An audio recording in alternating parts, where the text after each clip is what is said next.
Mokonyane says Zille must act as a guest in the House while ANC leads the GNU.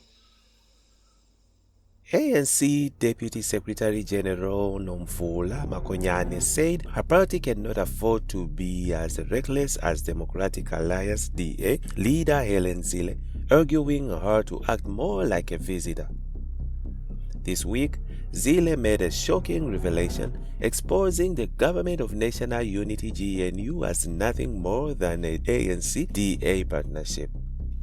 President Cyril Ramaphosa unveiled the GNU last month in the response to the ANC losing the majority of votes in the national elections. We as the ANC are duty-bound to nurture the GNU. We cannot be as reckless as Mrs Zille. We can't be because it is we who invited the people. Zille is the guest and remains a guest of the ANC, and if she has any discomfort, she is bound to expect it, and it is within her rights not to undermine the collective that is represented in the parliament. All the parties have a mandate, and it is to embrace the will of the people. The ANC has been able to influence more than 9 political parties to work together with us and protect the hard-won gains of our democracy and to shape the way forward, she said. Mokonyane and head of elections Dumiseni Ntuli were addressing the media of the outcomes of reflections of May 29th elections at Boksburg on Friday. In addition, Mokonyane said the ANC was in charge of the GNU and that there was no ways about that. Zille is not in charge of Lutuli House. She can't. Lutuli House is the house of the ANC. Who leads the GNU? It is led by the ANC, having invited everybody. We refuse to be put together with the DA. We were always conscious of the fact that we have a bigger constituency represented in the parliament, and that is what we will be working on. In the meantime, ANC must address voters' concerns with sustained service deliveries, say Mokonyane. ANC Deputy Secretary General Nomvula Mokonyane said the party lost the elections because voters were skeptical about the sudden increase in service delivery that occurred before the May 29th elections. This included job creation through programs like the Nasi Ispani initiative, a sudden end to load shedding, and consistent water supply in previously underserved areas. According to Mokonyane, this led to voter suspicions and caused them to vote for other parties, questioning why now. Displayed interventions have also been seen to be very suspicious by our voters. Nasi Ispani, Transformer program, voters are actually saying why now, why on the 11th hour, she said. Mokonyane and head of elections Dumiseni Ntuli addressed the media on the outcomes of reflections of the 2024 national and provincial elections at Boksburg on Friday. As a comeback strategy, she said they would continue with service delivery to ensure that people were familiar with their program of action.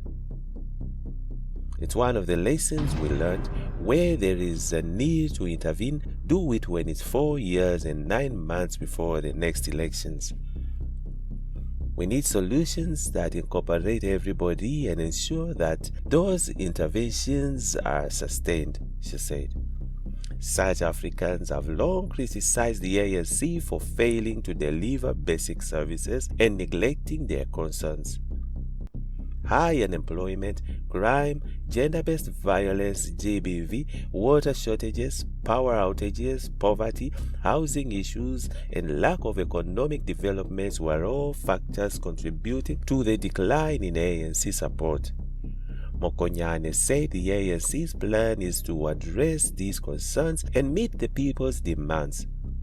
This will be under the Government of National Unity GNU, which consists of 10 political parties. On the other hand, Action ASA rejects City of Joburg's appointment of Andile Gobinza for R2 million per annum job. Action SA has voiced strong oppositions to the appointment of Andile Gobinqa as Secretary of the City of Johannesburg, citing concerns over his qualifications over the R2 million per annum job. Gobinqa has been the Action Secretary of the Council since July 2022.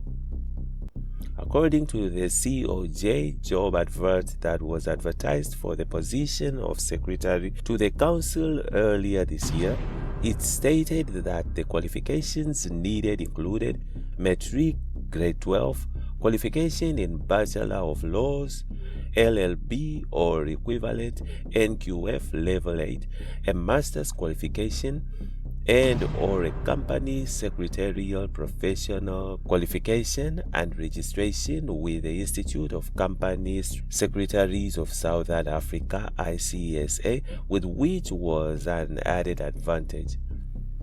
The skills required include in-depth knowledge and understanding of the legislature and service delivery environments and its legislation, knowledge of political and community protocol, including the knowledge of different political agendas and community needs and requirements, and knowledge of local government environment and its factors, government-wide policies, and the ability to interpret and apply policies and legislations, just to name a few.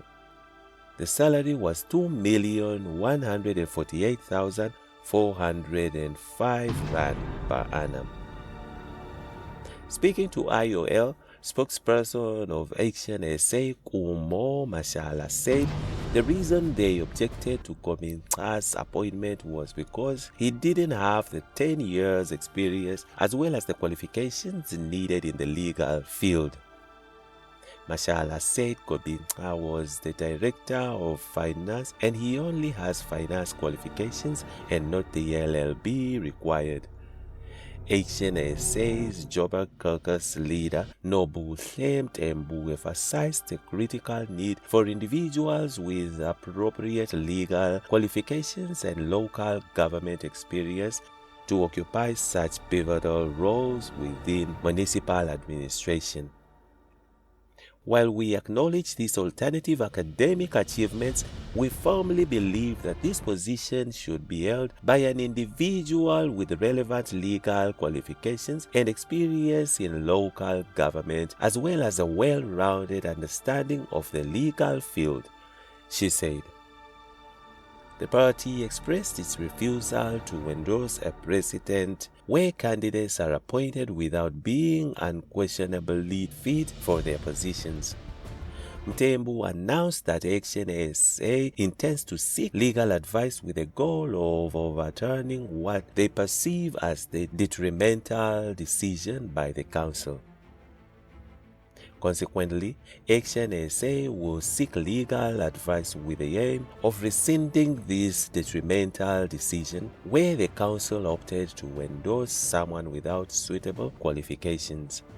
Furthermore, Mtembu alluded that the council also overlooked Mohammed Ismail Khan at the position of the Integrity Commissioner despite his qualifications. Khan brings over 21 years of legal practice and 22 years as a magistrate to the table, and in addition holds no political affiliations, said Mtembu. Action SA contends that if the council is serious about rebuilding our city, this must be reflected in the decisions we make. Our principled value of ethical leadership obviates our strong disapproval of this appointment, said Mtembu. Action SA also stressed that the appointment of Mayor CLLR Kabelo Gwamanda, who they said held a Grade 10 certificate, was another example of the council's questionable decision-making. Despite our concerns, we were met with insults, and today the city is in a state of disaster as a consequence of hiring a questionable competency, she said. And that's it from Injibs Network. Stay tuned to our celebrity and gossip news.